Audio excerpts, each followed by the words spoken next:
আসসালামু আলাইকুম, স্বাগত জানাচ্ছি আরটিভির রাতের সংবাদে। পুরো সময় আপনাদের সঙ্গে আছি আমি ফাহমিদা সালাম। রাজধানী ৩০০ ফিটে বিএনপির ভারপ্রাপ্ত চেয়ারম্যান তারেক রহমানকে সংবর্ধনা দিতে করা মঞ্চ প্রায় প্রস্তুত। নিরাপত্তার কাজ করছে আইনশৃঙ্খলা বাহিনীর সদস্যরা। নেতাকর্মীদের পাশাপাশি সংবর্ধনা স্থল দেখতে হাজির হচ্ছেন সাধারণ মানুষ। এদিকে মঞ্চের কাজের অগ্রগতি পরিদর্শন করতে গিয়ে সাংবাদিকদের বিএনপি সিনিয়র যুগ্ম মহাসচিব রুহুল কবির রিজভী বলেন, তারেক রহমানের স্বদেশ প্রত্যাবর্তন দিবসে অর্ধ কোটিরও বেশি মানুষের উপস্থিতি হবে ঢাকায়। আরও জানাচ্ছেন শামীম চৌধুরী। দ্রুতগতিতে এগিয়ে চলছে তারেক রহমানের জন্য তৈরি হতে যাওয়া সংবর্ধনা মঞ্চের কাজ। দলীয় প্রধানের জন্য তৈরি হতে যাওয়া মঞ্চ দেখতে ৩০০ ফিটে ভিড় করছেন নেতাকর্মীরা। নেতাকর্মীদের পাশাপাশি আসছেন সাধারণ মানুষ, সঙ্গে রয়েছে শিশুরাও। ওনার জন্য আমরা ধানের শীষ নিয়ে আসছি উপহার হিসেবে। সংবর্ধনা স্থল পরিদর্শনে এসে বিএনপির সিনিয়র যুগ্ম মহাসচিব রুহুল কবির রিজভী বলেন, ২৫ ডিসেম্বর দেশের বিভিন্ন জেলা থেকে আসা মানুষের মহামিলনে পরিণত হবে রাজধানী ঢাকা। তো রাস্তার দুই ধারে অসংখ্য মানুষ, অর্ধ কোটিরও বেশি মানুষের উপস্থিতি হবে সেদিন ঢাকায়। অবতরণের পর তারেক রহমান যাবেন অভ্যর্থনা মঞ্চে, তাই বিমানবন্দর থেকে ৩০০ ফিট পর্যন্ত সড়কে শোভা পাচ্ছে ব্যানার ফেস্টুন। দলের ভারপ্রাপ্ত চেয়ারম্যানের নিরাপত্তায় ইতোমধ্যেই সর্বোচ্চ ব্যবস্থা গ্রহণ করেছে বিএনপি। যে নিরাপত্তা সেটা বিধান করার দায়িত্ব প্রথমত সরকারের, তারপর দল সে বিষয়ে পদক্ষেপ গ্রহণ করছেন, একটার পর একটা তারা সেই প্রস্তুতি নিচ্ছেন। তারেক রহমানের স্বদেশ প্রত্যাবর্তনে মানুষের ঢল থাকবে ঢাকায়, তাই দুর্ঘটনা এড়াতে বিমানবন্দর অবতরণ থেকে ফিরোজা পর্যন্ত রাজধানীর কয়েকটি স্পটে সরাসরি সম্প্রচার করবে বিএনপি মিডিয়া সেল। পুরো ঢাকা শহরেই অনেকগুলো স্পটেই এলইডি থাকবে, প্রায় ৯০০ মতো মাইক আছে, যেন ওই ওনার বক্তব্য সবাই শুনতে পারে। তারেক রহমান আসছে, তাকে দেখার তীব্র আকাঙ্ক্ষা দলীয় নেতাকর্মী ছাড়াও সাধারণ মানুষের মাঝে। দলের ভারপ্রাপ্ত চেয়ারম্যানের স্বদেশ প্রত্যাবর্তনে স্মরণকালের সবচেয়ে বড় গণজমায়েত হবে প্রত্যাশা নেতাকর্মীদের। শামীম চৌধুরী, আরটিভি, ঢাকা। সমাবেশ স্থল থেকে সরাসরি যুক্ত হচ্ছেন সহকর্মী আব্দুর রহিম। সমাবেশ স্থলের প্রস্তুতি কেমন দেখছেন এবং সাধারণ মানুষের মধ্যে উৎসাহ উদ্দীপনা কেমন দেখছেন? এছাড়া সেখানকার নিরাপত্তা ব্যবস্থা সম্পর্কে আমাদের জানাবেন। জি ফাহমিদা, সকাল থেকে আমরা এখানে অবস্থান করছি। বিএনপির ভারপ্রাপ্ত চেয়ারম্যান জনাব তারেক রহমান ২৫ তারিখ দেশে আগমন উপলক্ষে কিন্তু এখন পর্যন্ত সার্বিক পরিস্থিতি যেমনটি বলা যায়, এখন পর্যন্ত মঞ্চ প্রস্তুত প্রায় শেষ পথে এবং এই এলাকাটি একেবারে নিরাপত্তার চাদরে আবৃত করা হয়েছে। আমরা যেমনটি দেখেছি সিসিটিভি ক্যামেরা লাগানো হয়েছে এবং বাঁশের ব্যারিকেড দিয়ে বিভিন্নভাবে কয়েক স্তরের নিরাপত্তা স্তর সাজানো হয়েছে।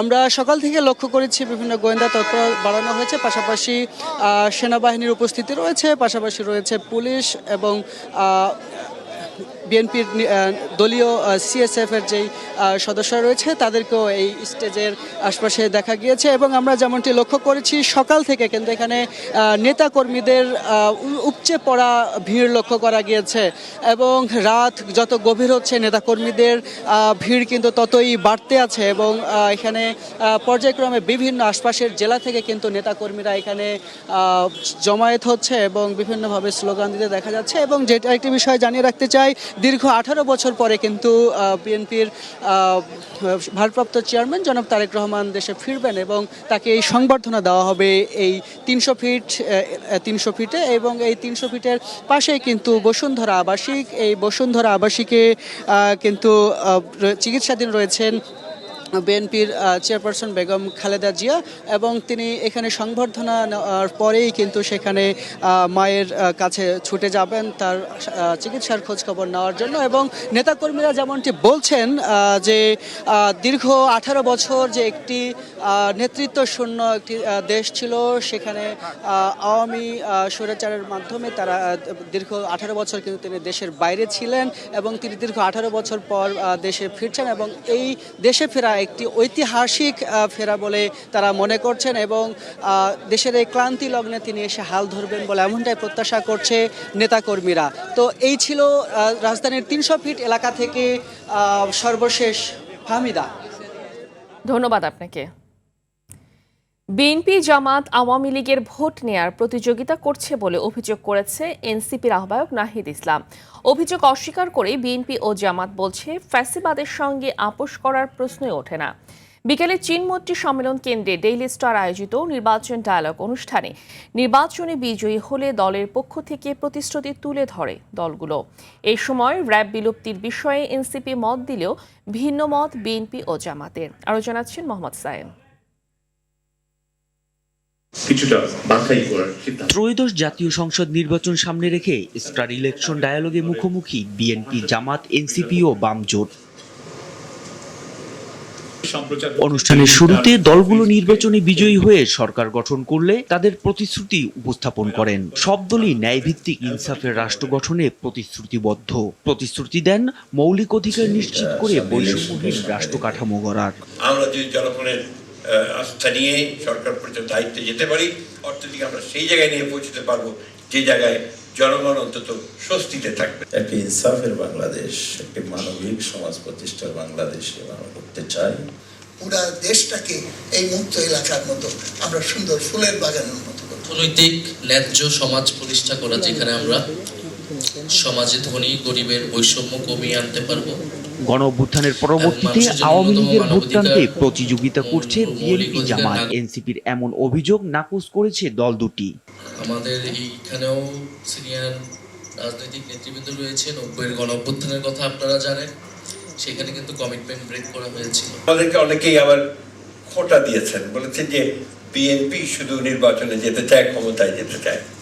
কিন্তু এখন এটা প্রমাণিত হচ্ছে যে বিলম্বের কারণে অনেকগুলো ঘটনা তৈরি হয়েছে, অনেকগুলো সুযোগ সৃষ্টি হয়েছে, নির্বাচনকে বানচাল করে দেওয়ার কিছু সম্ভাবনা তৈরি হয়েছে। গণমাধ্যম সংস্কার কমিশনের সুপারিশ যাচাই বাছাই করে বাস্তবায়নের প্রতিশ্রুতি দেয় দলগুলো। এছাড়া রাজনৈতিক স্থিতিশীলতা অর্থনীতিকে এগিয়ে নিবে বলে মত দিয়েছেন দলগুলোর শীর্ষ নেতারা। মোহাম্মদ সায়েম, আরটিভি, ঢাকা। নির্বাচন ব্যাহত করতে একটি মহল চক্রান্ত করছে বলে মনে করেন বিএনপি মহাসচিব মির্জা ফখরুল ইসলাম আলমগীর। বলেন, সরকারের ব্যর্থতার কারণে আইনশৃঙ্খলা পরিস্থিতির চরম অবনতি হয়েছে।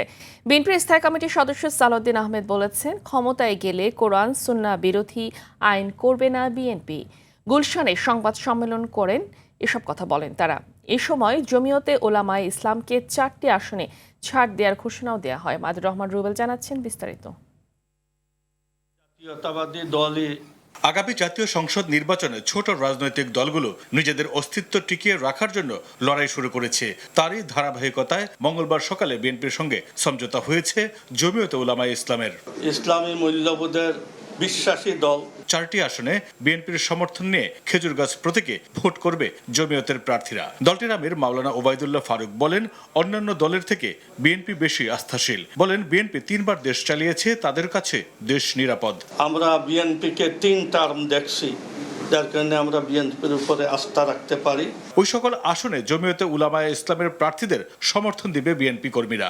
দলের সিদ্ধান্তের বাইরে গিয়ে যারা স্বতন্ত্র নির্বাচন করবে তাদের বিরুদ্ধে ব্যবস্থা নেওয়া হবে বলে জানিয়েছেন বিএনপি মহাসচিব মির্জা ফখরুল ইসলাম আলমগীর। যে আমাদের সর্বস্তরের নেতাকর্মী তাদের সম্পূর্ণভাবে সহযোগিতা করবেন এবং জনগণ যারা ভোটার আছেন তারাও তাদের প্রতীকে ভোট দিয়ে ধানের শীষকে শক্তিশালী করবেন। তাদের বিরুদ্ধে দল ব্যবস্থা গ্রহণ করবে। পার্টির সিদ্ধান্ত অপরিবর্তনীয়। আইন শৃঙ্খলা নিয়ন্ত্রণে সরকারের ব্যর্থতা তুলে ধরে বলেন, সেই সুযোগ কাজে লাগিয়ে নির্বাচন বানচালের স্বপ্ন দেখছে একটি মহল। কিছু সংখ্যক ব্যক্তি মহল তারা এই ট্রানজিশনাল যে প্রসেস এটাকে বাধাগ্রস্ত করার জন্য ভয়ঙ্করভাবে চক্রান্ত করছে। সরকারের ব্যর্থতার কারণে আইন শৃঙ্খলা পরিস্থিতি যথেষ্ট অবনতি হয়েছে। বিএনপির স্থায়ী কমিটির সদস্য সালাউদ্দিন আহমেদ বলেন, বিএনপি ধর্ম নিয়ে রাজনীতি করে না, ক্ষমতায় গেলে কোনো আইন করবে না বিএনপি। কোরআন সুন্নাহ বিরোধী কোনো আইন আমরা করব না, সেটা আমরা অনেক আগেই ইমাম, খতিব, মুয়াজ্জিন তাদের জন্য আমরা রাষ্ট্রীয় ভাতার ব্যবস্থা করব, উৎসব ভাতার ব্যবস্থা করব। যুগপৎ আন্দোলন ও শরিক দলগুলোর সঙ্গে আর কোন কোন আসনে বিএনপি সমঝোতা করবে তা দ্রুত জানানোর কথা বলেন বিএনপির স্থায়ী কমিটির এই সদস্য। আমাদের সমঝোতা হয়েছে। মাইদুর রহমান রুবেল, RTV, ঢাকা। অতীতে সব অপবাদ ঘুচিয়ে আগামী নির্বাচনে আইনের শাসন দেখিয়ে দিতে চান প্রধান নির্বাচন কমিশনার AMM নাসির উদ্দিন। বলেন, দায়িত্ব পালনে ব্যর্থ হলে ভবিষ্যৎ প্রজন্মকে জবাব দেয়া যাবে না। এ সময় সুষ্ঠু নির্বাচন করতে সঠিকভাবে দায়িত্ব পালনের আশ্বাস দেন মাঠ পর্যায়ের কর্মকর্তারা। আর আইনশৃঙ্খলা নিয়ন্ত্রণে কঠোর হতে ইসির অব্যাহত সমর্থন দাবি করেন পুলিশের মহাপরিদর্শক। নাজমুল হুদার রিপোর্ট। আগামী 12ই ফেব্রুয়ারি ত্রয়োদশ জাতীয় সংসদ নির্বাচন ও গণভোট। এবার উৎসবমুখর পরিবেশে সুষ্ঠু, অবাধ ও অংশগ্রহণমূলক নির্বাচন করতে প্রতিশ্রুতির কথা জানিয়ে আসছে নির্বাচন কমিশন। এ উপলক্ষে মঙ্গলবার বিভাগীয় কমিশনার, পুলিশ কমিশনার, ডিআইজি, জেলা প্রশাসক, পুলিশ সুপার ও আঞ্চলিক নির্বাচন কর্মকর্তাদের সঙ্গে নির্বাচন ব্যবস্থাপনা নিয়ে মত বিনিময় করে কমিশন। এ সময় তারা ইসির কাছে ভোটের বিভিন্ন চ্যালেঞ্জ, উৎকণ্ঠা ও করণীয় তুলে ধরেন। প্রতীক বরাদ্দের পর যখন প্রচারণা শুরু হবে আনুষ্ঠানিকভাবে, তখন আচরণবিধি প্রতিপালন করাটা একটি চ্যালেঞ্জ বলে আমি মনে করছি স্যার। লালমনিরহাট জেলায় একটি পয়েন্ট আছে স্যার, ওইটাকে নাম বলে মিশন মোড়। ওইখানে যদি কোনো ধরনের ব্যারিকেড হয়, মব সৃষ্টি হয়, গোটা জেলা কলাপস করবে। আমাদের সবাইকে পজিটিভ থাকতে হবে, হতাশ হলে তো চলবে না স্যার। সবার মধ্যে হতাশা এমন অবস্থা চলে গেছে, আমরা নিজেরাও হতাশ হয়ে যাচ্ছি দেখতে দেখতে। মত বিনিময়ে নির্বাচনের আগে পুলিশ যথেষ্ট সক্ষমতা অর্জন করেছে বলে দাবি করেন পুলিশের মহাপরিদর্শক বাহারুল আলম। আর জনপ্রশাসন মন্ত্রণালয়ের সিনিয়র সচিব মোহাম্মদ এহসানুল হক বলেন, উপযুক্ত নিরাপত্তা পেলে সর্বোচ্চ শক্তি দিয়ে কাজ করবে মাঠ প্রশাসন। মানুষের মনে আস্থা সৃষ্টির জন্য স্যার যথেষ্ট পরিমাণে সেনাবাহিনী এবং বিডিআর, এই প্যারামিলিটারি ফোর্সের মজুদ রাখতে হবে। এটা একটা শো ফোর্স হিসেবে কাজ করবে। আমরা আমাদের সক্ষমতা যথেষ্ট পরিমাণে অর্জন করতে পেরেছি। নির্বাচন কমিশনের কাছ থেকে আমাদের এই কঠোর পদক্ষেপ গ্রহণের ব্যাপারে অব্যাহত সমর্থন চাই। নির্বাচনে দায়িত্বশীলদের স্বাধীনভাবে কাজ করতে দেওয়ার কথা জানিয়ে বিভিন্ন নির্দেশনা দেন কমিশনাররা। আমরা আর ভ্যান্ডালিজম দেখতে চাই না, মব দেখতে চাই না, কোনো ধরনের পেশি শক্তি আমি দেখতে চাই না যে পুলিশের একজন সদস্যকে ইচ্ছা হচ্ছে আর কেউ অপমান করছে। অসম্ভব, দিস ইজ নট টলারেটেড। নির্বাচন কমিশন অত্যন্ত আশাবাদী, সত্যি সত্যি ইতিহাসের সেরা নির্বাচন হতে যাচ্ছে। সামান্যতম কোনো ত্রুটি বিচ্যুতি যদি নির্বাচন কমিশনের দৃষ্টিগোচর হয়, সেটি কিন্তু আমরা স্বাভাবিক এবং সহজভাবে নিব না। সুষ্ঠু নির্বাচন দিতে কোনো রকমের বিচ্যুতি ঘটবে না বলে উল্লেখ করেন প্রধান নির্বাচন কমিশনার। আইনের শাসন কাকে বলে আমরা দেখিয়ে দিতে চাই। বলা হচ্ছে আমরা নির্বাচন ব্যবস্থাকে ধ্বংস করে দিয়েছি, বলা হচ্ছে আমরা সব যুগসাজশ করে একটা ম্যানেজড ইলেকশন করেছি। এই অপবাদ থেকে আমরা মুক্তি চাই, এই অপবাদ আমরা ঘুচাতে চাই। আমরা প্রমাণ করতে চাই যে আমরা সঠিক সুন্দর নির্বাচন করতে পারি এবং এটা একমাত্র আইনের শাসনের মাধ্যমেই সম্ভব। নির্বাচনে মাঠ প্রশাসনের কাছে সাম্প্রদায়িক সম্প্রীতি ঠিক রাখার নিশ্চয়তা চান সিইসি।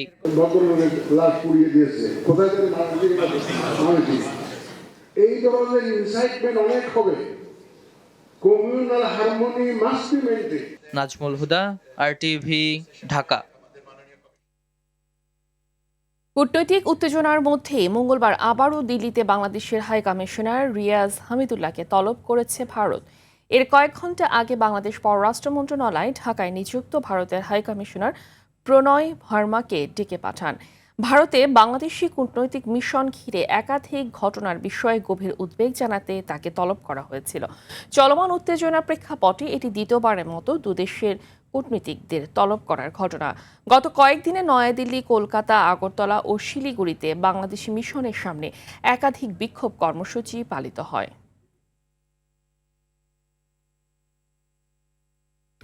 ভারতের শিলিগুড়িতে বাংলাদেশ ভিসা কেন্দ্রে বিভিন্ন হিন্দুত্ববাদী গোষ্ঠী ভাঙচুরের ঘটনায় ভারত সরকারের কাছে গভীর উদ্বেগ জানিয়েছে বাংলাদেশ।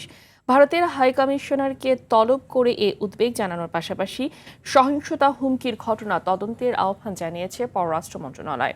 এদিকে বাংলাদেশে হিন্দুদের উপর নির্যাতনের অভিযোগে আজও দিল্লি ও কলকাতায় বাংলাদেশ হাইকমিশনের সামনে বিক্ষোভ করেছে দেশটির সরকারে থাকা দল বিজেপি সহ বিভিন্ন হিন্দুত্ববাদী সংগঠনের নেতাকর্মীরা।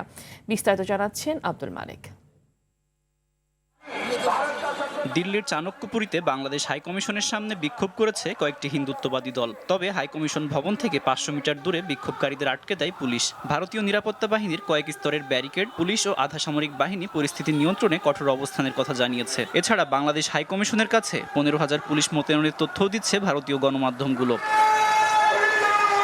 একই ঘটনা ঘটেছে পশ্চিমবঙ্গের কলকাতায় দেশের ডেপুটি হাইকমিশন কার্যালয়ের সামনেও। এ সময় কলকাতায় বাংলাদেশের হাইকমিশন না রাখতে দেওয়ার হুমকি দেন বিজেপির পশ্চিমবঙ্গ শাখার প্রধান শুভেন্দ্র অধিকারী। তবে পুলিশ ব্যারিকেড ও লাঠিচার্জ করে পরিস্থিতি নিয়ন্ত্রণে আনে।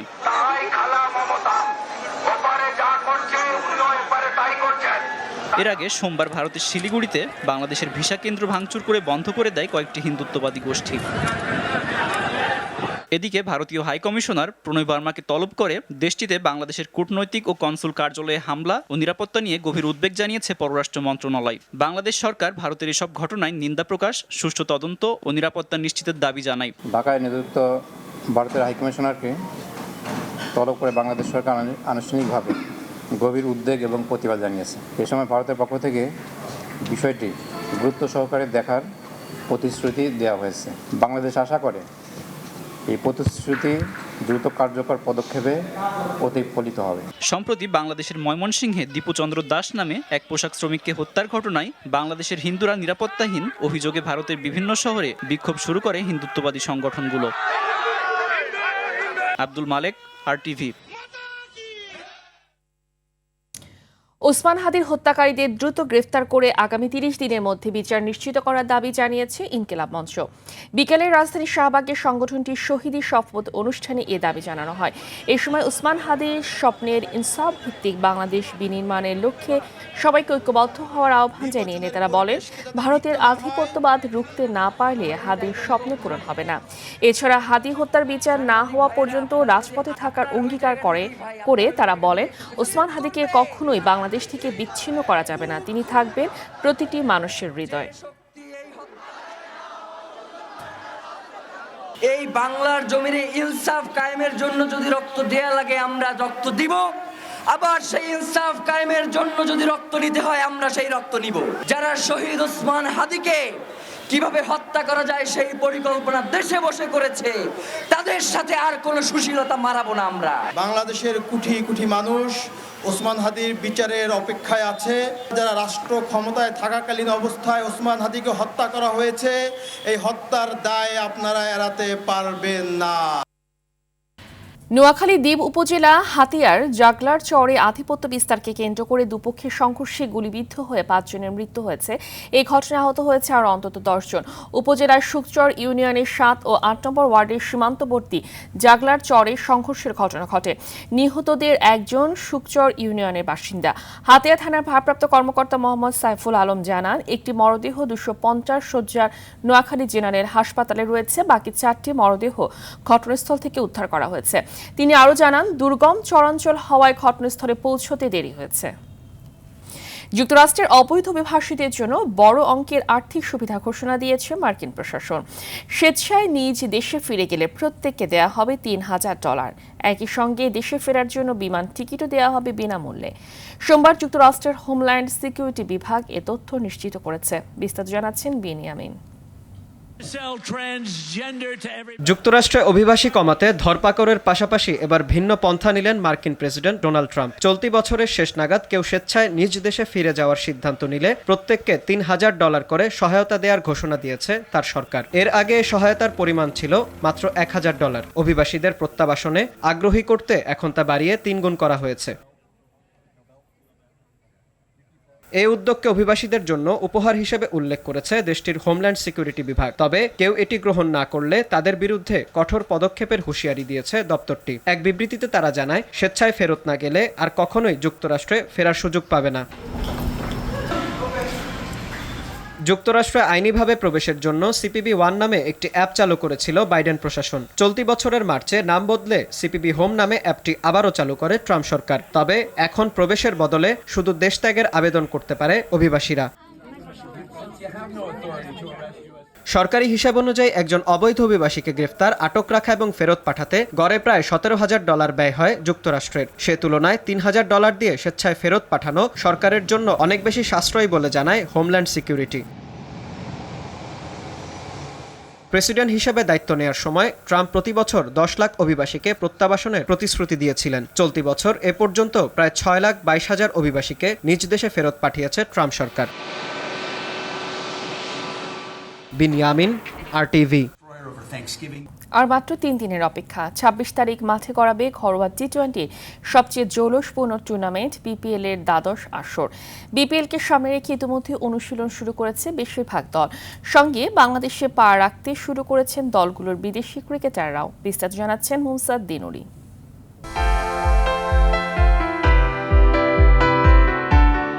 মোহাম্মদ আমির বাংলাদেশের ঘরোয়া ক্রিকেটে বেশ পরিচিত নাম।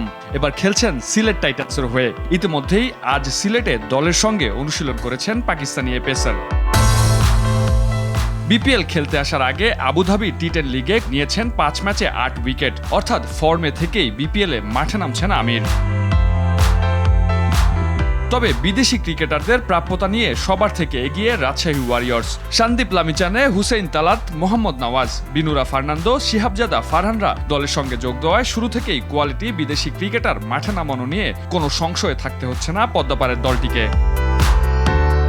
এদিকে রংপুর রাইডার্সের বিদেশি ক্রিকেটারদের মধ্যে দেশে এসে পৌঁছেছেন শুধুমাত্র পাকিস্তানি অলরাউন্ডার খুশদিল শাহ। তবে চট্টগ্রাম রয়্যালস, নোয়াখালী এক্সপ্রেস ও ঢাকা ক্যাপিটালসের কোনো বিদেশি ক্রিকেটার এখনও দলের সঙ্গে যোগ দেয়নি। মুমসাদ দিনুরি, RTV। রাতের সংবাদ এই পর্যন্তই। মধ্যরাতের সংবাদ রাত 1টায় দেখার আমন্ত্রণ রইল। ধন্যবাদ সবাই।